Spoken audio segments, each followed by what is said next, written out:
O Senhor é bom, amém?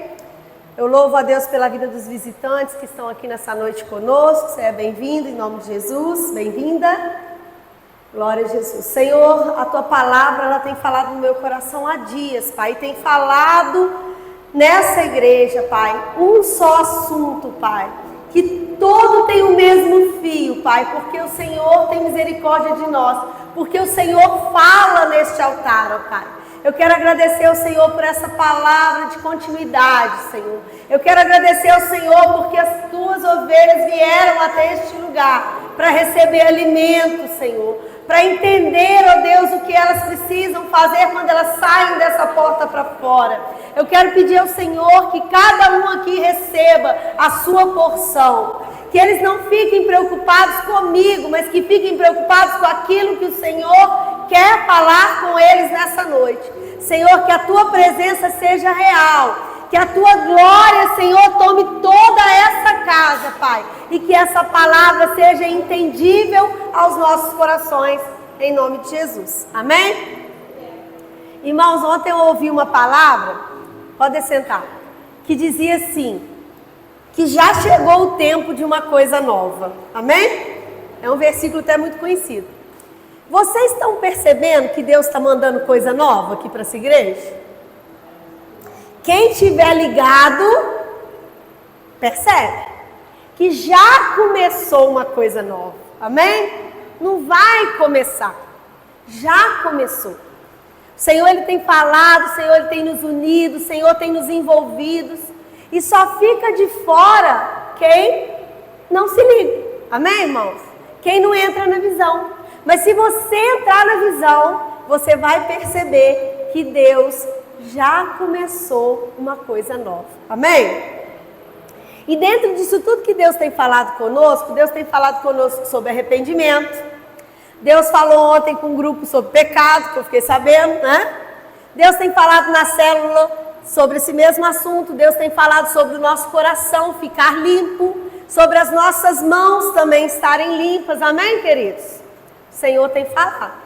Quem vem nos cultos de domingo, quem vai na célula, quem vem na escola bíblica, eu não tenho conseguido vir nas quarta-feiras e a Priscila falou para mim hoje, o Senhor está falando sobre isso. Então, queridos, quando o Senhor, Ele quer falar com a sua igreja, Ele vai usar todos os canais dentro da palavra, amém?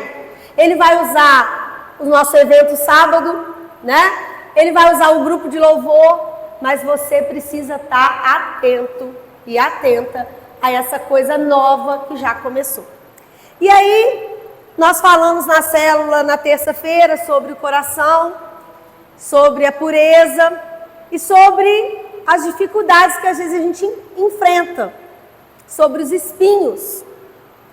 E a gente falou lá na célula sobre receber flores, que muitas das vezes a gente recebe uma rosa e essa rosa ela vem limpinha, né, gente? Pronta para vender, você pode pegar ela e ela tá linda. Mas se você receber uma rosa de alguém que acabou de cortar, ela pode vir com espinhos. E na nossa vida nós temos pessoas, ações, atitudes que são como espinheiros na nossa vida. E toda vez que Deus Ele quer falar do espinheiro, Ele demonstra na Bíblia que é ruim, que é maldição, que é prejudicial. Então eu quero te alertar nessa noite para ficar longe do espinheiro. Amém? E aí, procurando na palavra de Deus sobre o espinheiro, Deus me levou a uma fábula das árvores que está lá em Juízes. E eu vou ler essa fábula para vocês. E aí eu fiquei muito curiosa com a história, por que aquela pessoa falou daquela fábula, e eu fui estudar sobre ela. E Deus me levou até Gideão. Todo mundo conhece a história de Gideão? Quando a gente falar aqui, vocês vão lembrar que vocês já ouviram pregações sobre Gideão. Mas antes da gente vir para o texto bíblico, eu quero alertar você que todo mundo fala de Gideão ter sido vitorioso, né, pastor? Ele foi um homem usado por Deus, ele é considerado um dos juízes. A gente vê a Bíblia com uma sequência, né? Tem o livro de Gênesis, quando Deus criou tudo. Tem o livro de Êxodo, quando Deus está tirando o povo do Egito e levando para a Terra Prometida. Tem o livro de Josué, quando Josué vai ali ser o líder do povo, né? Dentro da Terra Prometida. E depois de Josué, o Senhor, ele levanta juízes para governar. E aí Deus levantou Débora, que foi uma juíza. Deus levantou o próprio Gideão. Deus ele vai levantar também Samuel, que a gente chama de profeta, mas foi um juiz que se tornou profeta. Enfim, Deus vai levantar homens que Deus direciona através do Espírito Santo para guiar o povo dele. Amém? E aí, quando a gente estuda a história de Gideão, lá no livro de Juízes, a gente fala que Gideão foi um homem muito valente, que Deus pôde usar, e que todo o tempo a preocupação de Gideão era não deixar com que os feitos dele prevalecessem. E que sim, o Senhor que fez. E ele fala, com a sua forte mão, o Senhor que fez. Querido, se a gente não aprender Bíblia, se a gente não aprender a palavra, a gente não consegue trazer para a nossa vida. E, então, a gente sempre ouve falar que Gideão, ele foi um grande líder que cuidava do povo de Israel. E o povo de Israel não era fácil, não. Era muito parecido com a gente. Pecava, Deus enviava alguém para cuidar deles, para ensinar, para libertá-los, para levá-los ao arrependimento. E aí, quando aquele líder de Deus conseguia a vitória, tinha anos de paz, e depois levantava de novo um tempo de pecado. O povo de Israel sofrendo de novo, por quê? Por causa do pecado. E aí eu queria que você avaliasse a sua vida. Será que toda vez que você está na prática do pecado, você vai angariar para a sua vida consequências de falta de paz? Toda vez que você entra numa cilada, que você entra numa armadilha do diabo, ou que você mesmo lança com as suas próprias mãos, o que você recebe em troca? Paz? Não. Você recebe tribulação, contenda, preocupação, põe a sua salvação em jogo. E a gente vai ver que Gideão, em várias das suas batalhas, ele vence os midianitas, que eram um povo inimigo de Deus. Se a gente for lá no capítulo 7, vai contar dos 300 homens, acho que é o 7, que vai contar dos 300 homens que lutaram ali, que passou por uma peneira. Essa história eu sei que vocês conhecem. Gideão precisava destruir os midianitas e Deus falou para ele assim, olha, você vai chamar um povo que não seja medroso, e só ali eliminou 12 mil homens. E sobraram 10 mil. E aí Deus falou assim, não, você vai fazer mais uma limpa aí, manda eles fazer uma atitude lá de baixar, né, beber água, e os que baixarem para beber água vai ser os escolhidos. Enfim, não é essa a nossa história da noite. Mas só ficaram 300 homens. Por quê? Porque precisavam mostrar que era a forte mão do Senhor que vencia as batalhas. Não era o grande exército que vencia as batalhas. Então a gente conhece muito essa história. Só que a nossa história, querido, ela tem um início, ela tem um meio e ela tem um fim. E sabe qual que mais marca? No dia que você deita lá a sepultura? O seu fim. O que você fez a vida inteira pouco importa, mas como você termina, isso sim importa. E importa para Deus também. Então a gente não pode pensar assim, eu já fiz tanta coisa boa, né? Eu já servi o Senhor, agora eu estou no final da minha vida, ou eu vou aproveitar mais um pouquinho, porque eu não sei que dia que Deus vai me buscar. O seu bom nome, ele importa. Amém? E Gideão, que poucas pessoas sabem dessa história, Gideão, ele não termina bem.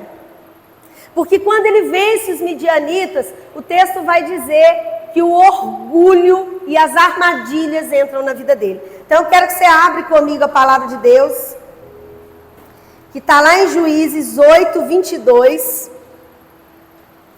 E pense comigo, como a gente não tem tempo para ler todo o texto, vocês pensem comigo que ele já venceu a batalha, amém? Então, Juízes 8, 22. Vai dizer assim, Os homens de Israel disseram a Gideão: você nos salvou dos midianitas, portanto, seja nosso governador, e depois de você o seu filho e o seu neto. Gideão respondeu: eu não serei governador de vocês, e o meu filho também não. O Senhor Deus é quem será o governador de vocês. Para aí só um pouquinho comigo. O povo estava tão satisfeito de Gideão ter vencido as batalhas, as guerras e livrado eles das mãos dos opressores midianitas, que eles quiseram escolher Gideão para ser o rei deles, o governador deles. Mas até aqui, querido, não tinha entrado ainda no coração de Gideão a maldade, a ganância, o orgulho. Porque ele declara assim: não, vocês já têm Senhor. Inclusive, numa outra Bíblia minha, o Senhor está toda com caixa alta, toda com letra grande. O Senhor Deus é o rei de vocês. Mas se você continuando ler o texto, no versículo 24, diz assim: e continuou: mas vou fazer um pedido. Cada um me dê um dos brincos que tirou dos povos vencidos. Os midianitas usavam argolas de ouro nas orelhas, porque eram gente do deserto. Os homens de Gideão responderam: nós os daremos com prazer a você. Queridos, era muito comum nas guerras de antigamente, quando um grupo vencia o outro grupo, além daquele povo virar escravo deles, aquela terra ser dominada por eles, os despojos da guerra, as riquezas daquele outro povo, passava para a mão do grupo vencedor. E se Gideão era um homem de Deus, pastor Jairo, o que ele tinha que ficar satisfeito? Nós ganhamos porque a forte mão do Senhor venceu. E não pedir nada para ele, sim? Não precisava pedir nada. Se ele não quis ser nem governador, que o povo estava escolhendo ele para ser um líder civil, um eleito do povo, e ele não quis, mas ele virou e falou assim: me dê do ouro que vocês pegaram lá. E o povo não se importou e deu a eles. A Bíblia vai dizer que as argolas de ouro que eles usavam, né, deram mais de 20.000 quilos lá em valores. Era muita riqueza. Hoje a gente vê que um anelzinho desse de ouro aqui, ó, vale 3.000 reais. O ouro sempre teve muito valor, ele é raro. É um metal difícil de apurar, ele tem muito valor. E em vez de Gideão, então, se contentar com a vitória, com a glória dada pelo Senhor, ele vai e fala assim: me dê do ouro, e o povo não se importa. Mas o que ele vai fazer com aquela riqueza? O que nós fazemos com aquilo que Deus nos dá pode ser muito perigoso. E eu acredito que ele colocou o coração naquilo. Vamos ler comigo? Os brincos, estou no 26, os brincos de ouro que Gideão pediu pesaram quase 30 quilos. Isso foram os enfeites, os colares e as roupas de púrpuras que os chefes de Midian usavam. E sem contar também os enfeites que estavam no pescoço de seus camelos. Só de brincos foram 20 quilos. E 30 quilos, tudo que eles conseguiram arrecadar.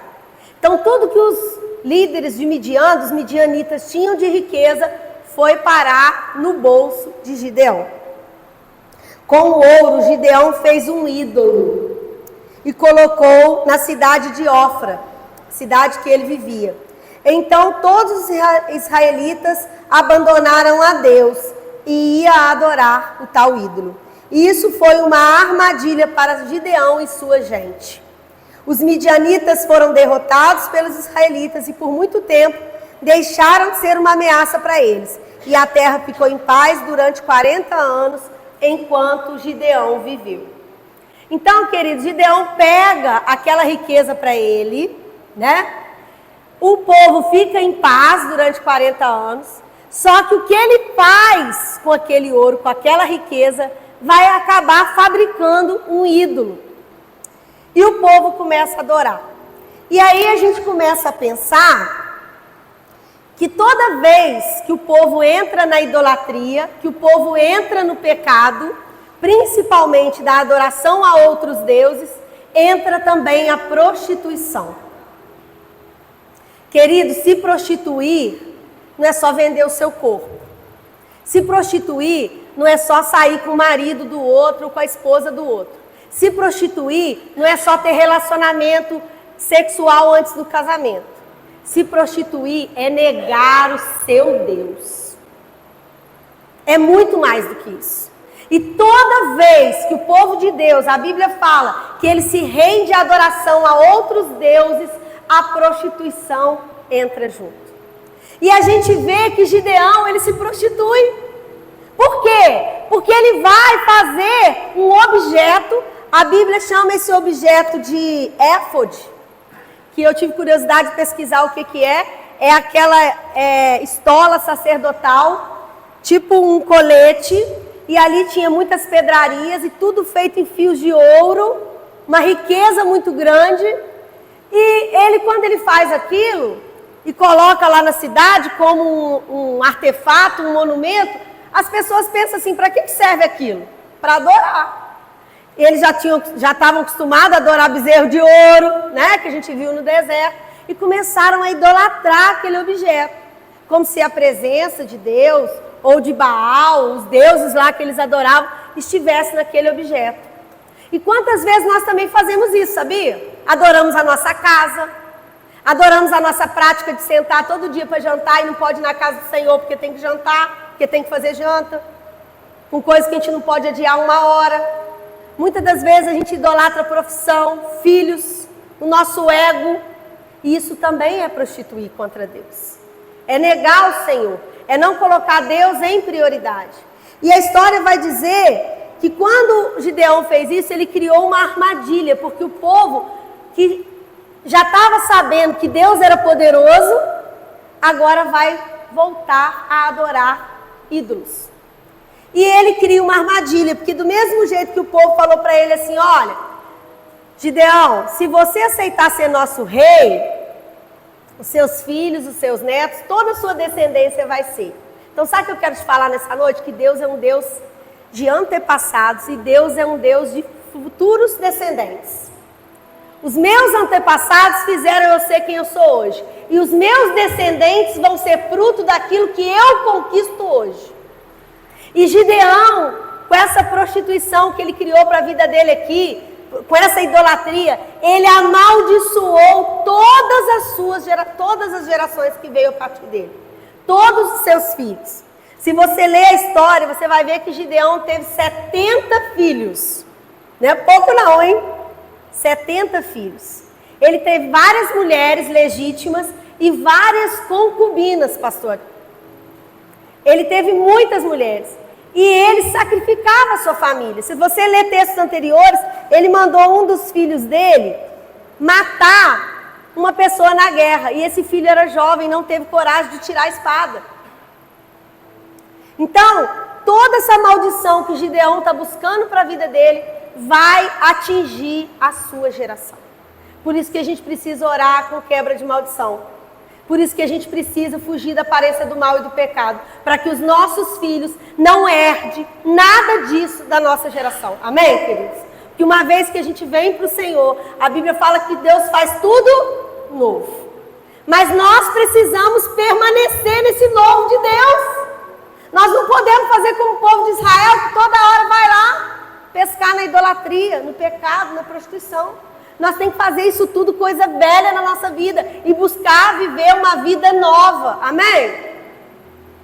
Gideão, então, a Bíblia diz que ele preparou uma armadilha para si próprio, pastor. Porque com esse objeto que ele criou, voltou a idolatria ali, voltou o mal e a sua descendência foi atingida. Agora eu quero chamar você para ler comigo Abimeleque, o texto de Abimeleque, capítulo 9. E vou introduzir para vocês. Gideão teve 70 filhos, Juízes, capítulo 9. Vai falar de Abimeleque. Ele teve 70 filhos e um deles chamava-se Abimeleque, foi filho de uma concubina, ou seja, de uma mulher que não era legítima, inclusive ela era escrava, lá da cidade de Siquém. Então ele estava buscando mais ainda maldição para a sua vida, porque ele não soube escolher a mulher que seria, né, a mãe desse filho dele. E ele também teve um filho mais novo, que são os personagens principais dessa história, chamado Jotão. Então eu quero chamar a sua atenção. Eu ouvi isso ontem de uma pessoa. O filho não pede para nascer. O filho não pede para vir no mundo. Então nós somos responsáveis pelos nossos filhos. Amém, queridos? Não só dando sustento, alimentação, comida, mas também espiritualmente. E é a Bíblia que vai dizer. Vocês vão ver quanto problema que vai ter esses filhos de Gideão por causa da prostituição do seu pai. Tá? Então vamos lá. Capítulo 9, verso 1. Abimeleque era filho de Gideão e foi lá na cidade de Siquém, onde viviam todos os parentes da mãe dele, e pediu que eles perguntassem aos homens de Siquém: o que vocês preferem? Ser governados pelos 70 filhos do meu pai Gideão ou por um só homem? O que vocês querem? Lembre-se que eu, Abimeleque, sou sangue de vocês. Olha só, querido, você perguntar para o povo se eles querem ser governados por 70 ou por um, o que vocês acham que eles vão responder? Por um. Só que o que a gente não pode esquecer é que aquele povo de Siquém tinha que ter valor sobre a vida de Gideão. Porque a história toda de Gideão mostra ele um homem valoroso, um homem usado por Deus. Então era para eles terem escolhido que os filhos de Gideão, né, herdasse o trono ali, herdasse o governo. Mas não. Gideão havia morrido já velho, e Abimeleque significa gente ruim, astuta, interesseira. E ele vai lá e faz essa pergunta para o povo. E ele ainda deixa claro assim, 70 contra 1. Só que eu, além de ser filho de Gideão, também sou filho do povo de vocês. Porque a minha mãe era escrava e era de Siquém. E aí o povo vai levantar, né, o Abimeleque como rei. Vamos ler lá o verso 3. Então os parentes da mãe dele falaram sobre isso com os homens de lá, e eles resolveram seguir Abimeleque, porque era parente deles. Deram a ele 800 gramas de prata tiradas do templo de Baal-Berite, quer dizer, de um deus aí, da idolatria. Com essa prata, Abimeleque contratou alguns homens ordinários para o seguirem. Abimeleque foi para a casa do seu pai, em Ofra, e ali em cima de uma só pedra, a Bíblia diz que ele matou os 70 irmãos dele. Já pensou, pastor? Sobre uma pedra, ele levou os 70 irmãos dele, por quê? Se ele está usurpando o trono, ele não pode ter ninguém contra ele, amém, queridos? Ele vai querer reinar agora, então ele mata os seus irmãos. Mas, olha o mas de novo aqui. Mas Jotão, o filho mais moço, se escondeu e por isso não foi assassinado. Então todos os homens de Siquém e de Bet-Milo se reuniram na árvore sagrada de Siquém e ali fizeram de Abimeleque o seu rei. Querido, todo governo vai ter uma oposição. A gente está vendo aí o governo do Lula, o Bolsonaro, mas o governo de Deus também tem oposição, que é o reino de Satanás. E o reino de Deus, a gente fica assim, né? Um dia eu estou com Deus, um dia eu oro, um dia eu faço jejum, um dia eu quero servir ao Senhor. Sem conversa aqui agora, ó. Um dia eu estou na presença do Pai, outro dia, Deus me entende, eu vou ali só um pouquinho praticar um pecado, ele vê, mas ele me perdoa. Não é assim? Agora, querido, com o diabo, um passo em falso que você dá, ele aproveita. Uma ciladinha que você deixa para ele faz uma arruaça.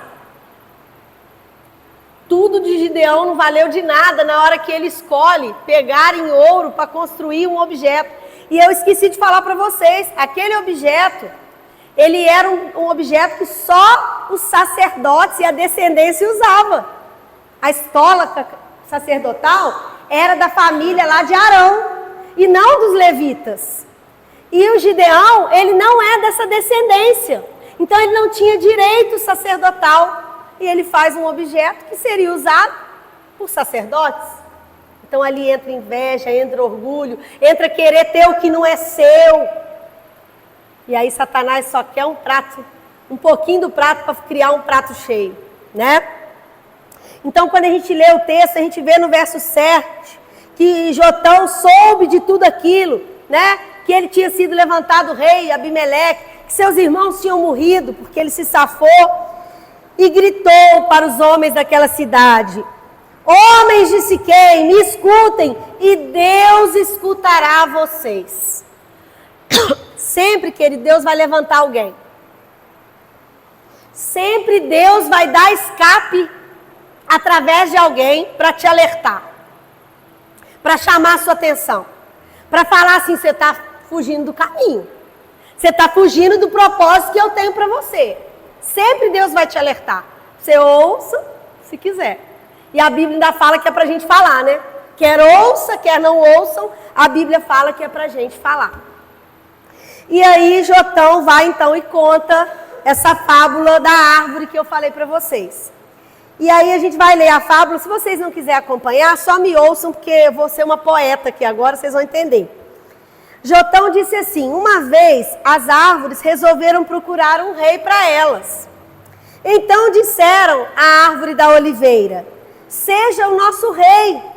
E a oliveira respondeu: para governar vocês, eu teria que parar de dar o meu azeite, usado para honrar os deuses e os seres humanos.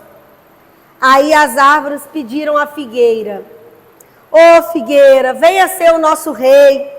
Mas a figueira respondeu: para governar vocês, eu teria de parar de dar os meus figos tão doces. Então as árvores disseram à parreira de uva: venha ser o nosso rei. Mas a parreira respondeu: para governar vocês, eu teria de parar de dar o meu melhor vinho, que alegra os deuses e os seres humanos. Aí, com essas três negativas, né, querido? Nem a oliveira, nem a figueira, nem a parreira quiseram deixar o que elas tinham de melhor para ir governar os outros. Mas eles foram até o espinheiro. Lembra do espinheiro que eu falei no início para vocês? Eles foram até o espinheiro. Aí todas as árvores pediram ao espinheiro: venha ser o nosso rei. E o espinheiro respondeu: se vocês querem mesmo me fazer o rei, venham e fiquem debaixo da minha sombra. Se vocês não fizerem isso, sairá fogo do espinheiro e queimará os cedros do Líbano. Madeira boa do Líbano, cedro. Querido, 3 árvores nessa fábula tiveram a oportunidade de largar a sua vida e ir governar, e ser líder. E nenhuma das 3 que tinham atitudes boas, e aí a gente lembra do coração bom, né? Que a gente tanto falou. Essas 3 estavam mais preocupadas com as coisas boas que ela tinha dentro delas e que ela podia gerar para outras pessoas, para os seres humanos, por exemplo. Mas o espinheiro não se importou. Ele logo falou assim: vocês querem que me governe? Fica aqui debaixo da minha sombra. O diabo é assim. Se você der uma oportunidadezinha para ele, ele fala assim: vem cá, filhinho, fica aqui debaixo da minha sombra, não é? Ele te oferece coisa boa, ele te oferece sombra. E se eu pedisse a alguém para procurar na internet aí agora uma imagem de Deus nos cobrindo com as suas asas, né? A gente logo ia pensar assim: uma galinha e o pintinho escondidinho lá também, não é assim? O Senhor também, Ele também tem proteção para nós. Ele tem refúgio, Ele é o guarda seguro, amém, queridos? Agora o espinheiro falou: vem cá, debaixo da minha sombra. E ele ainda vai e joga uma praga, né? Me perdi aqui, queridos. Achei. Se vocês não fizerem isso, sairá fogo do espinheiro e queimará os cedros do Líbano. Satanás, ele tem as suas ordenanças. Uma vez que você escolhe servir a ele, só Jesus para te libertar, amém?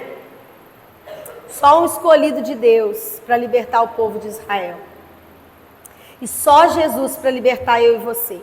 Então, queridos, fuja da aparência do mal. Fuja de toda cilada, de toda armadilha que vai levar o seu coração a pecar. Que vai levar você a ficar debaixo do espinheiro. Porque debaixo do espinheiro tem maldição. Escolhas erradas na nossa vida vai trazer problemas, consequências, falta de paz, coisas erradas no lugar errado, na hora errada, por causa de escolhas mal feitas. Estamos falando de poder, não estamos? Não estamos falando de poder, de governo, de estabelecer um reino? Essa fábula está falando assim, olha, a árvore vem e domine sobre mim. Mas quem escolhe dominar é o espinheiro. Então aqui nessa história, quando Jotão fala para aquela cidade ali de Siquém, ele está falando assim, olha, o espinheiro é Abimeleque, é o meu irmão que vocês levantaram, que matou os outros 70. Querido, nós estamos vendo aqui irmão matando irmão. Tudo por conta do erro do pai, por conta do erro do Gideão. Por riqueza, por dinheiro, por poder, por idolatria, por prostituição. Então Satanás, ele cobra. E a maior conta dele é a sua salvação. E quando você começa a ficar no lamaçal do pecado, quando você escolhe ficar no reino das trevas, ele fica tranquilinho, porque ele já sabe que a sua alma vai ser dele. Mas uma vez que você dá um passo para a santidade, igual o pastor Vitor falou, quando eu busco a santidade, quando eu busco me limpar cada vez mais, eu estou dizendo para o reino das trevas, eu não faço parte de você. Eu não quero fazer parte. Ainda que você me atraia, eu não te pertenço. Amém, querido? Você precisa sair daqui hoje sabendo a quem você serve. Você serve ao Deus vivo. A um Deus que tem uma forte mão, que não precisa de ninguém falar assim, eu que fiz, eu que escolhi a mensagem hoje, eu que estudei essa mensagem. Ah, se não fosse eu, Deus ia preparar outro, para falar o que ele tem que falar. Amém? A gente não pode deixar o orgulho, passar por cima de nós.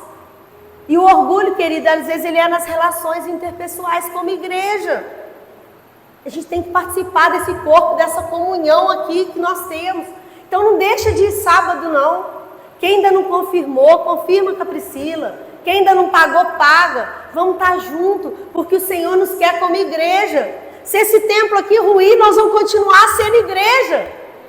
Aqui a gente não paga aluguel, né? Glória a Deus por isso. Mas se fosse uma propriedade de outra pessoa e a pessoa pedisse, nós ia abrir em outro lugar. E esse corpo aqui, essa comunidade, ia congregar em outro lugar. Amém? Pode ser que alguns nem iriam por causa da distância, não sei onde Deus nos levaria. Mas a comunidade cristã renovada do São Gotardo, ela continua em outro lugar. Porque nós somos a igreja do Senhor. Amém? Deus é maravilhoso. Então Jotão disse essa fábula para alertá-los que Abimeleque era o espinheiro. E aí ele vira e fala, vamos lá comigo, agora eu queria que todo mundo acompanhasse no verso 16. As minhas pregações é cheia de versículo, né, gente? Tem que ficar ligado aí. Fala assim, e Jotão continuou. Será que vocês foram sinceros e honestos quando fizeram de Abimeleque um rei? Será que vocês trataram Gideão e a sua família com decência e de acordo com o que eles mereciam? Lembrem que o meu pai lutou por vocês. Ele arriscou a vida para salvá-los dos midianitas. Mas hoje vocês estão contra a família do meu pai. Vocês mataram os seus 70 filhos em cima de uma só pedra. E depois fizeram do seu filho Abimeleque, que é filho de uma escrava, o rei de Siquém. Para aí comigo. Jotão está cobrando do povo. Jotão está dizendo assim, vocês escolheram ficar contra tudo que meu pai fez para vocês. Vocês escolheram matar os descendentes do meu pai. Porque, querido, quando a gente está debaixo de um governo, a gente está assinando debaixo de tudo que ele está fazendo, tá? Nós estamos junto com ele. Por isso que o líder, ele não pode se corromper. Quem recebe uma autoridade dentro da igreja, seja líder da dança, ficar na porta, mexer no som, pregar, ser professor de escola bíblica, ajudar na cantina, não se corrompa. O Senhor vai cobrar de você, você está fazendo parte da obra, você está trabalhando para o Senhor. Você não tem o direito de se corromper, porque quando um se corrompe, todos que estão debaixo dele vai estar debaixo de uma maldição. Então ele cobra, né? Aí o verso fala assim, antes do 19, segunda parte. E fizeram isso somente porque é parente de vocês? Agora, se o que vocês fizeram hoje com Gideão e sua família foi sincero e honesto, então sejam felizes com Abimeleque, que ele seja feliz com vocês. Jotão está sendo muito forte aqui, não está? Então, se vocês foram sinceros, né? Que Abimeleque mereceu reinar sobre vocês, então que vocês sejam felizes. Mas eu queria levantar o espírito de curiosidade de vocês aqui. Será que Abimeleque foi feliz? Será que o governo dele não foi opressor? Será que o povo de Siquém não levou uma conta muito alta por ter escolhido quem não deveria ter escolhido? E aí eu volto a perguntar, será que as nossas escolhas não vão ter consequências difíceis? Porque é fácil escolher. Eu lembro direitinho o dia que eu saí da Assembleia de Deus, que eu já estava namorando o Alex, que era da Igreja de Deus como essa, né? E eu usava aquele saião e não podia cortar cabelo, não podia rapar debaixo do braço, não podia um monte de coisa. E eu tinha que ter certeza que era para eu sair dali e acompanhar ele, porque se eu saísse e desse errado, né, Doralice? E Deus usou um servo do Senhor para falar comigo direitinho. E ele falou lá do altar e me abençoou e não deu errado. Mas se eu falo assim, eu acho que aquele homem falou para mim, né? Porque a Bíblia fala para a gente sondar o espírito que diz a igreja, não é assim? Eu acho que ele falou para mim. Eu estou cansado de ver pessoas dizer que Deus falou com elas, falou o que elas queriam ouvir. Essa mensagem não é uma mensagem que a gente quer ouvir, é? É, gente? Não é. Então é muito cômodo a gente tomar decisões e querer que Deus acate a nossa decisão. Eu quero namorar o Alex, eu vou namorar com ele, eu vou casar com ele e Deus que me abençoe. Não é assim? Mas depois na jornada, querido, vai ser pesado. Se você não fizer as escolhas que o Senhor mandar você fazer. E aí, a gente vai ver na história, no verso 20, Jotão fala assim: mas se não, que Abimeleque saia fogo e queime os homens de Siquém e de Bet-Milo. E que saia fogo dos homens de Siquém e Bet-Milo e queime Abimeleque. Aí Jotão fugiu e foi viver em Beer porque estava com medo do seu irmão. Ele aqui jogou uma vingança. Ele falou assim, olha, se não for para Abimeleque fazer vocês felizes, então que saia fogo dele. E se você ler, pastor, a continuidade do capítulo 9, vai falar da revolta de Gaal. Gaal é uma outra pessoa aqui, uma outra figura, que se levanta para conduzir uma situação contra o Abimeleque. Começou a levantar o povo, né? Falar com o povo que o Abimeleque não estava agindo corretamente. É lógico que o governo do Abimeleque era um governo duro, ríspido, não se importava com nada, matou 70 deles. Por que não iria perseguir Gaal, né? E aí eles vão procurar, vai ter uma guerra entre eles. Eu até anotei aqui, ó. Eles fizeram guerras contra o Gaal e eles começaram a se odiar. O povo de Siquém, que escolheu Abimeleque, começou a odiar o governo dele. Gaal serviu para abrir os olhos e falar assim, olha, esse Abimeleque aí não está fazendo vocês felizes. E aí, quando começou a guerra, teve o fogo, que foi profetizado por Jotão, pegou fogo numa torre deles lá, e num outro momento, querido, num outro lugar que eles iam jogar fogo, uma mulher joga uma pedra, e a pedra cai na cabeça de Abimeleque, e Abimeleque ia morrer pela pedrada. Ele vira, chama um servo dele e fala assim, me mate a espada, porque é vergonhoso para mim morrer na mão de uma mulher. Olha como foi o fim dele. Ele usurpou um trono, ele matou os irmãos, e tudo começou lá no erro do pai dele. Pede perdão pelos seus pecados, pede perdão pela geração que te criou, né? Eu já fiz essa oração de pedir perdão pelos meus avós, pelos erros dos meus avós, pelos erros dos meus pais. Eu peço perdão, Senhor, os meus erros, para que não alcance os meus filhos. E já viu quando a gente fala assim, acho que até eu e a Priscila falamos um dia desse, não sei se foi a outra Priscila, eu vejo a minha filha fazer igualzinho eu fiz, ou eu faço, né? Tem hora que eu vejo problemas na vida da minha filha que eu falo, foi eu que construí isso. Eu agi dessa maneira com a minha mãe. Eu fui desobediente nessa área. E aí agora Deus permite a desobediência acontecer para quê? Para eu aprender, para eu avaliar, né? Que a gente precisa buscar fazer o certo. E ele morre então por uma mulher. Mas ele é tão orgulhoso, esse Abimeleque, que ele fala assim, me mate com a espada, né, pastor? Para que não caiam aí a notícia de que eu morri pelas mãos de uma mulher. Esse país de Siquém se corrompeu, Gideão se corrompeu, todos morreram, o reino aqui ficou agora sem esse descendente, e Deus vai levantar outros. E depois de uma grande vitória de Gideão, uma falha dele estraga toda a história da sua descendência. Mas Deus vai levantar outro juiz. Amém, querido? E aí o próximo livro vai ser o livro de Ruth e depois Samuel, que Deus vai levantar para cuidar do povo dele. Então essa história, eu espero que quando você ouça a mensagem, ela não seja como uma aula de história, né? Que talvez se você não reler esse texto aqui, você não vai lembrar dos detalhes, vai? Eu tive que anotar para eu não me perder.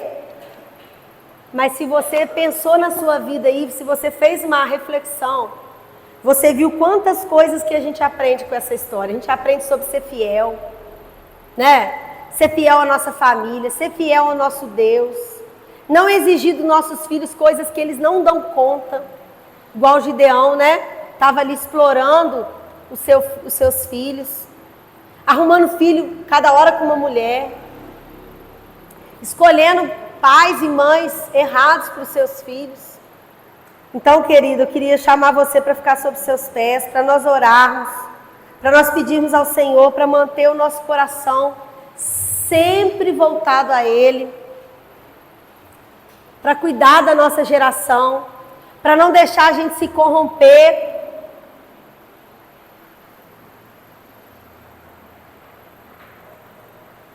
E ter misericórdia de nós nas nossas escolhas, né?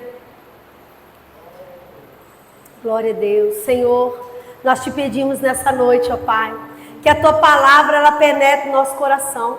Quantas das vezes, Deus, nós somos orgulhosos, quantas das vezes nós queremos dar um jeitinho, quantas das vezes, Senhor, nós queremos escolher algo de bom, de uma guerra, quantas das vezes nós queremos ganhar alguma coisa porque o outro pode fazer um proveito melhor, mas nós queremos para nós, e aquilo ali contamina a nossa vida, contamina o nosso coração e contamina até a nossa descendência, Senhor.